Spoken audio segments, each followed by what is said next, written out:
Kia ora koutou, everyone.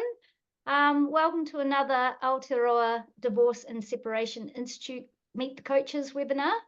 My name is Kelly Sutton, and I'm one of the founders of ADSI, and I work as a coach, a mediator, and a collaborative law professional through my company SOS Success Limited. I'm delighted to introduce you tonight to Philippa Dennis, who is one of our fantastic ADSI coaches. Philippa is DCA certified coach and is the founder and director of Divorce Needs. She spent many years in corporate leadership roles before becoming a coach, and such brings valuable solution-orientated and empathetic communication style-centered skills to her coaching practice. You can find her through her website, www.divorceneeds.com, or you can contact her through our newly branded ADSI website, where you can find and contact all our other wonderful qualified divorce professionals and certified coaches. You can also find some really good practical links and resources there too at whatever stage you are going through your divorce journey. So tonight is really exciting because Philippa is going to present on a topic called Common Mistakes Seen in Divorce and Separation. So welcome, Philippa. Well, yeah, thank you, Kelly. Thank you for the lovely introduction, and welcome to anyone that's joined online. And look, it was really interesting to think about the topic because I know that we thought about a whole other heap of headings that we could have possibly touched on, but we knew that having only around the 30 or 40-minute mark, you could only just kind of concentrate on 6 or so. And, from that perspective, we felt that if anything resonated with anyone listening, they can certainly reach out afterwards. So when I talk to people about becoming, I've become a divorce coach, they're usually fairly fascinated with it all. And they often claim afterwards, once they know what we do, I wished I had a divorce coach going through my divorce. There's this real relatable aspect to it. And then you sort of hear some of the stories and the war stories, really, and you think, oh my goodness, it would have been just so nice to have been able to help them through that. We all know that every divorce is unique. We know that it all comes with its own set of conflict, and that varies so much for every single divorce. But I think what we do recognize is that it changes people in their everyday life. They lose confidence, the stress levels go through the roof, they feel overwhelmed, they often talk of just not being themselves. And, in their work environment, they become unproductive. They often talk about, they're quite scared to make decisions because they're scared of doing the wrong thing. And they often can't mix their personal and professional lives together, and particularly in the corporate arena. It's quite lonely for, someone in that corporate space to make big decisions and they can't actually, feel that they've got some control of that. So our job is to obviously help regulate these sort of emotions so they can think more clearly, have more confidence about their decisions. So my first real issue I think that I felt was really ready to tuck into was getting stuck in a closed mindset. It's my way or the highway, this inflexibility. And, I think we can also say that sometimes change can be terrifying. When someone is in that closed mindset as a divorce coach and in that space, we often find that it prevents that interest-based thinking. And negotiation does become difficult when you're in that closed mindset. So, we as a divorce coach are there to try and help someone open that mindset. And it also allows the client to move from what is being stated to why is that important. We want the client to gain clarity on their own decisions, communicate with an interest so they can dig that a little bit deeper to find out more. A common statement might be, I hear you want X, Y, and Z, but help me understand why this is important to you. And in the Divorce Coaches Academy where I trained, there was a lovely analogy of this through an orange story, which we've all heard so many times now, but I think it really explains quite well what I mean by digging into that why. So a mother's listening to two kids scrapping across the kitchen bar because there's one orange to be had and they both want the orange. So the mother gets so sick and tired of it, she grabs it, cuts it in half, gives it to the kids and says, right, now you can stop fighting. And of course, they still both look miserable and they're looking sort of at her as if to say, why did you do that? And she said, well, what's the problem? And one of the children turned around and said, well, I wanted the orange juice. And the other one said, well, I wanted the orange rind for my icing on the cake. So if we'd actually dug into the story a little bit more, they both could have had what they wanted, but it was just about questioning that little bit deeper. And I think that's really relative to that whole interest-based thinking and negotiating. Yeah, absolutely. I love that orange story. It's always a good one to when you dig deep and ask those questions. I've had a question come through from someone today, and they've asked, what sort of questions can I ask my ex if they're really steadfast and committed to a position or to, one of their own decisions, and I just can't budge them? Yeah, look, and how common is that when someone is in that kind of mindset? I think you know, and to be honest, the client knows their other half really well, so they can often anticipate the types of questions they're going to get. But one of the things the divorce coach can do is really help the client role play these types of questions. So it will open the statement up, as I said before, from a what to a why. And these role plays can make the client feel really confident about being able to turn these questions around. And we'll often role play with a client in many other scenarios. But, the question could be, I hear that you want X, Y, and Z, but help me understand why that's important.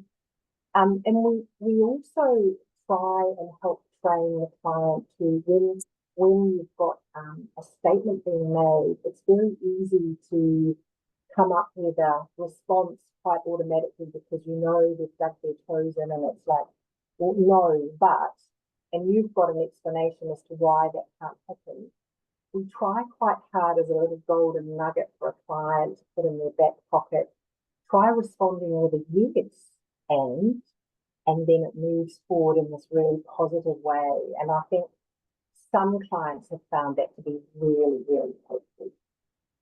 Yeah, that's a really good one. And I suppose it's just like curious question asking, isn't it? Really deep diving into, your ex may have this position or this way of thinking, but what's the reasoning underneath that?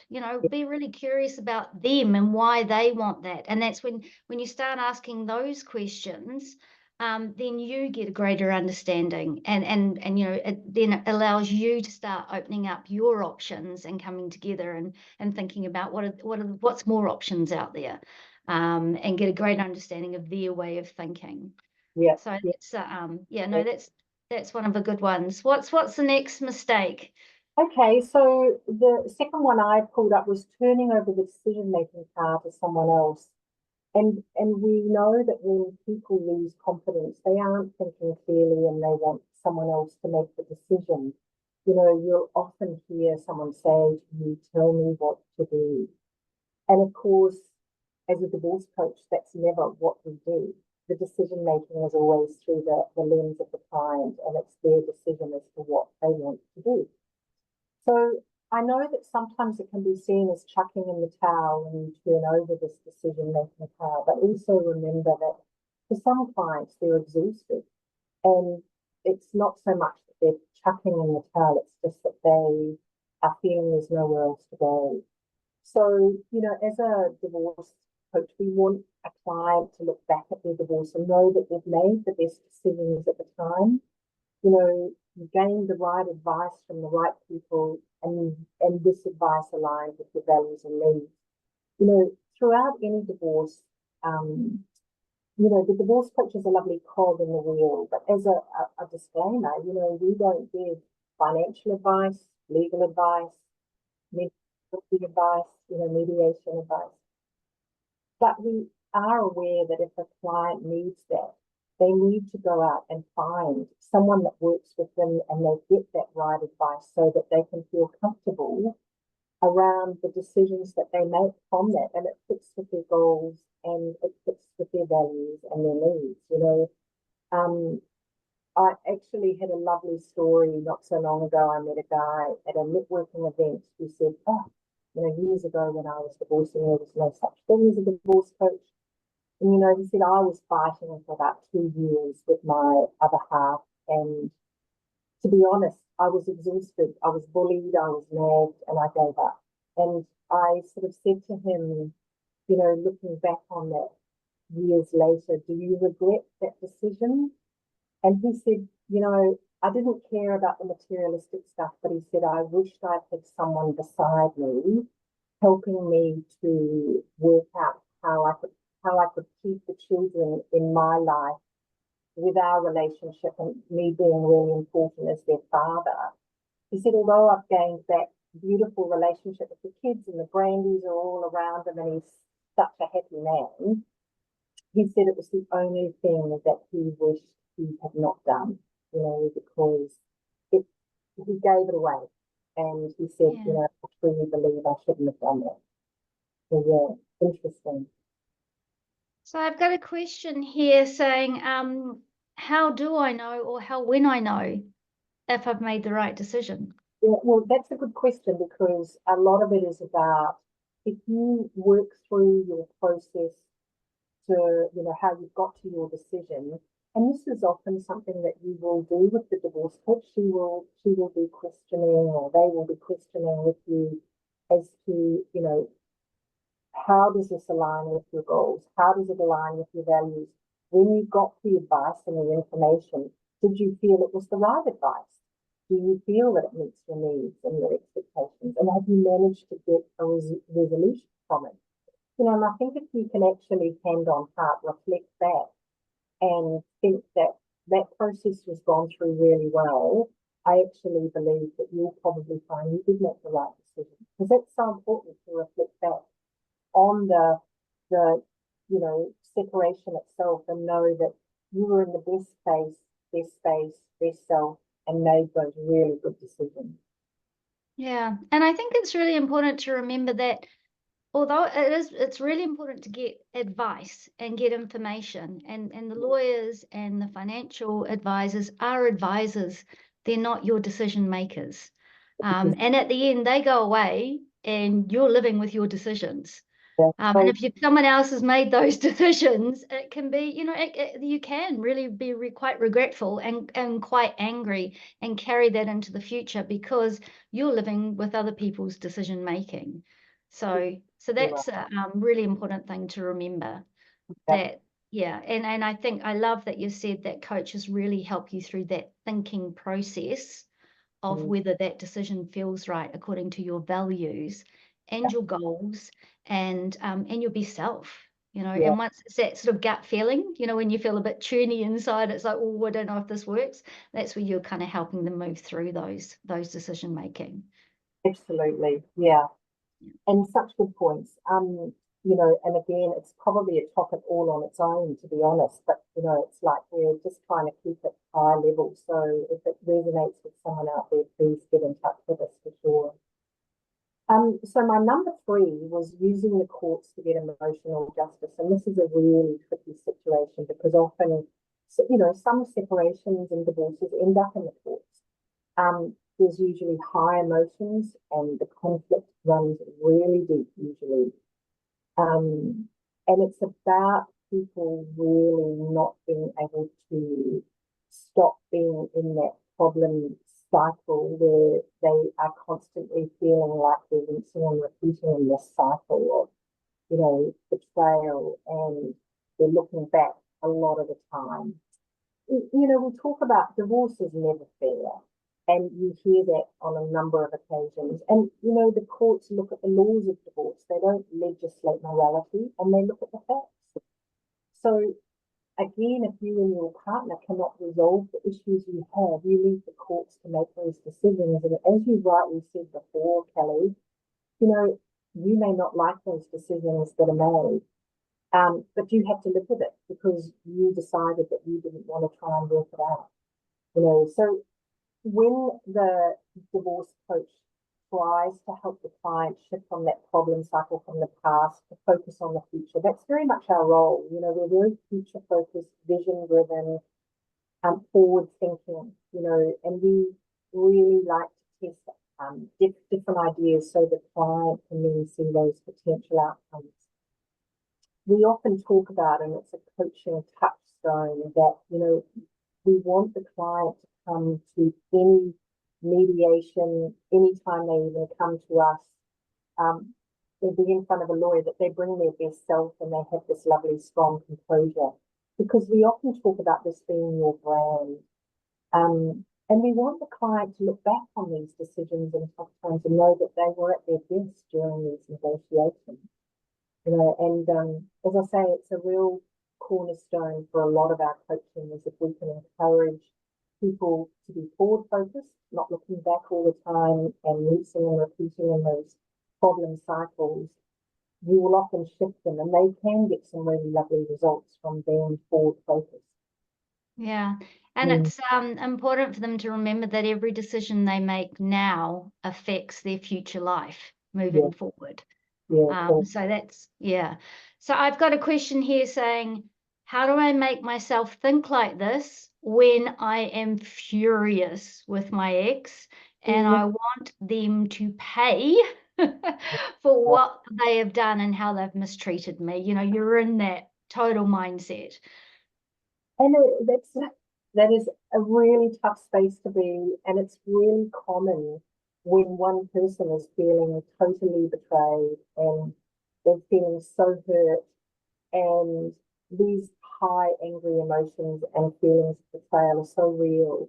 But this is where the divorce coach can help the client work on bringing that their self to the negotiating table and finding ways to let some things go. It can be so trying, but really worthwhile working it for the client, because when you get the results, they can be blown away at how much progress they've made. And this sort of best self-composure can be so useful for them moving forward in so many scenarios, even after their separation and divorce, because hopefully, they've opened up this wonderful new chapter where all of a sudden they're not getting caught up in the past, but they're now focusing on all the new beautiful stuff for their future. Yeah, and it's really important when they have children, because that holding on to that anger and even going through the court process is really destructive for that co-parenting, that ongoing co-parenting relationship. And so, it not only affects yourself moving forward, but it affects everyone involved in that whole divorce process. That ripple effect, isn't it, is just huge, Yeah. And it's important what you said, which was great, about remembering the court aren't there to do punitive damages. They're there to just apply the facts and case law, apply case law to the facts and evidence and make their decision regarding that. They don't know who your family is. They don't know what's going on and that sort of thing. So it's good to be able to move forward and push forward. Yeah, totally. So what's another one of your next mistakes? Yep, so we've got setting unrealistic expectations, which I think is quite common now, because, when someone goes through, any kind of trauma with separation or divorce, they reach out to friends and family, and it might be the neighbours, it might be anyone that, wants to listen. And often the advice they get is biased, because they might only know one side of the story, and it's obviously not objective because they're personally involved with that person. And I mean, social media, TV and movies have played such a big role in this as well now, which can really slant someone's reality. As I mentioned before, every divorce is unique, and the role of the divorce coach is really about finding out where did they get their advice about their expectations, and doing some road testing and reality checking around, do you think this is really going to stand up? Is this really going to be what you think is going to happen? You know, we often test the perspective and often shift it, because for us it's about the client taking off any filters and really looking at what's out there from the best alternative to possibly the worst, and making them realize that they might not even get the best, but they may get a bunch of bad options. You know, we talk about Bobo being best of bad options, but they've got to be able to explore all these options and again consider all of the outcomes. And sometimes, you know, you have to weigh up, do you want to keep kind of dealing with this negotiation? Do you want to walk away from this? Do you want to end this? Do you want to spend more money on this? So this is where really reality testing and shifting perspectives can become really important with the coach and the client. Yeah. So one of the questions I've just got come through is, why wouldn't I just hire a bulldog lawyer? And as we know, we've got a few good ones in New Zealand, to ensure that I get the best deal moving forward. Why wouldn't I do that? Yeah, look, I don't know if the lawyers want to be called bulldogs, but I think, as you say, we've got some pretty Some do. tough out there. But I think one of the things research has shown is that this collaborative style can be way more effective in the negotiating space. You know, depending on the lawyer the client chooses, you know, a non-collaborative style can sometimes increase that conflict, which may not be productive for you and your other half. You know, the role of the collaborative negotiator is that, you know, you want to explore all the options that are available. So you gain that sort of sound advice that enables you to look outside the square. Also, what may work for the both of you, and even an alternative that you mightn't have thought of. You know, the divorce coach is there to question all sorts of avenues, but I think if you're really not wanting conflict, the collaborative style becomes incredibly important in this negotiation space. And I know this may sound a little impossible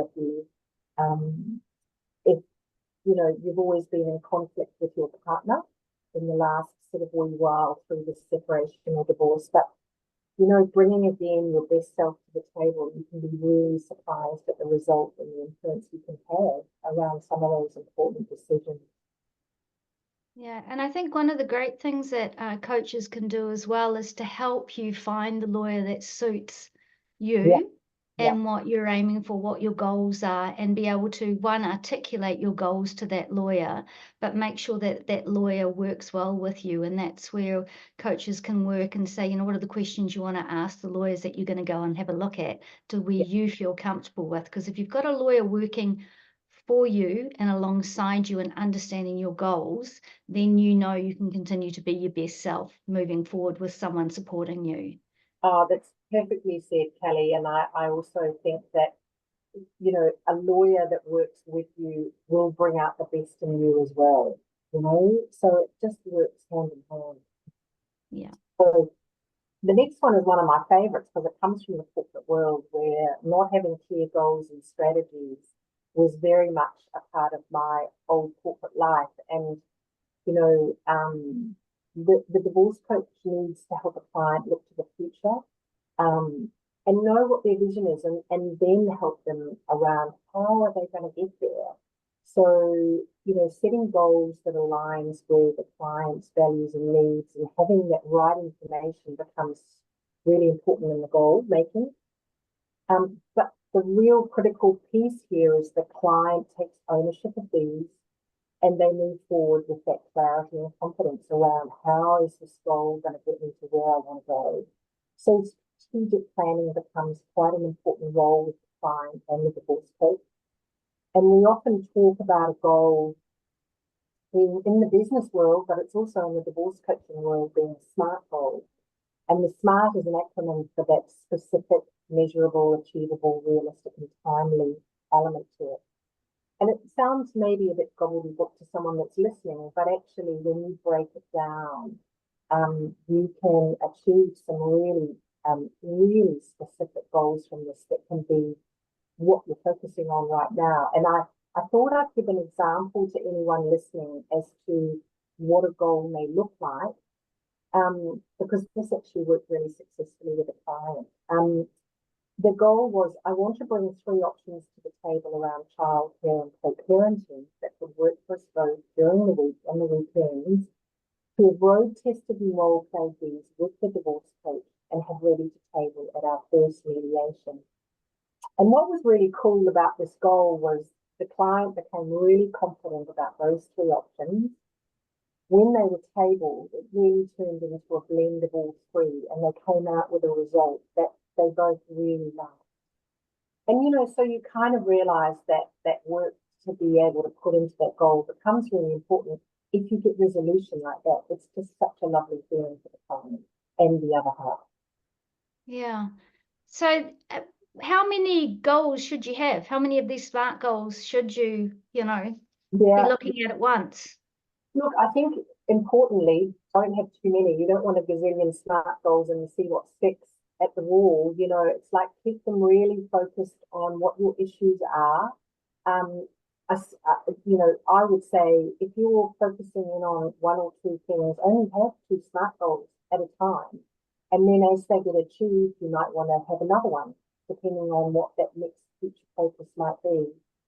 I think it's more important to have really strong, specific goals than a whole lot of weak ones that you can't really achieve. That would be my personal take. Yeah, a little bit overwhelming if you've got all these goals and you don't know what to pick first and, sort of put them in order of what's really important. So, and a lot of that coaching is what's important right now.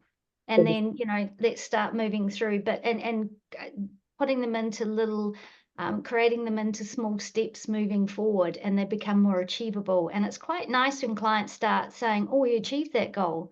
Yeah. All right, we're ready for the next one. It's really exciting, that growth mindset and that growth and confidence and empowerment through setting those goals and meeting them.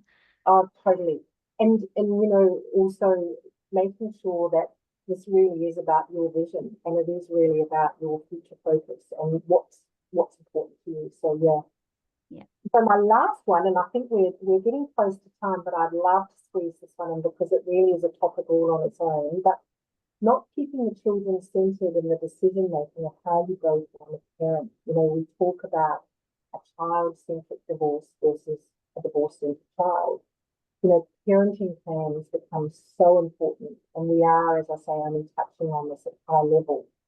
But when decisions are being made, keeping your Northern Star is this decision the best for the children or the child. It's not about you or your other half. Your decisions and your co-parenting are all about your children. And the divorce coach is really able to help give some resources to a client, which they can then work with their other half if that's what's needed. There are some wonderful resources out there, and recently, through the Resolution Institute, I've met some fabulous family dispute resolution specialists who really concentrate just on these co-parenting plans. And I think the more work you put into anticipating the long-term goals of the children, the better the plan is often. Thinking about the what ifs and playing out all sorts of different scenarios.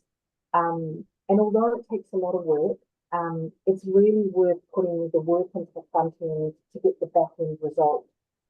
And, I often say that if you've got someone in the relationship that's got medical advice, or, they're a teacher, or they've got finance, use those specialties between you to make sure that this sort of fabulous input goes into those co-parenting plans where you rely on each other for that expertise.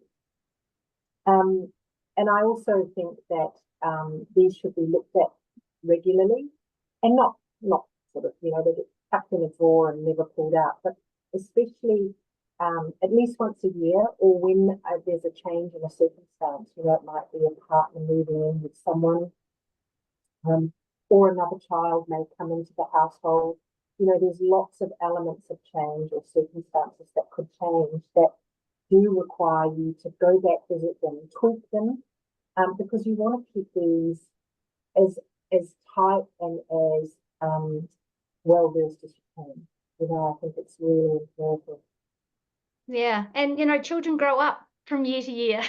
You may have been dealing with a a toddler when you separated, and all of a sudden you've got a completely different teenager on your hands. So it's always good to sort of check in and go, what are our values from where we were then moving forward.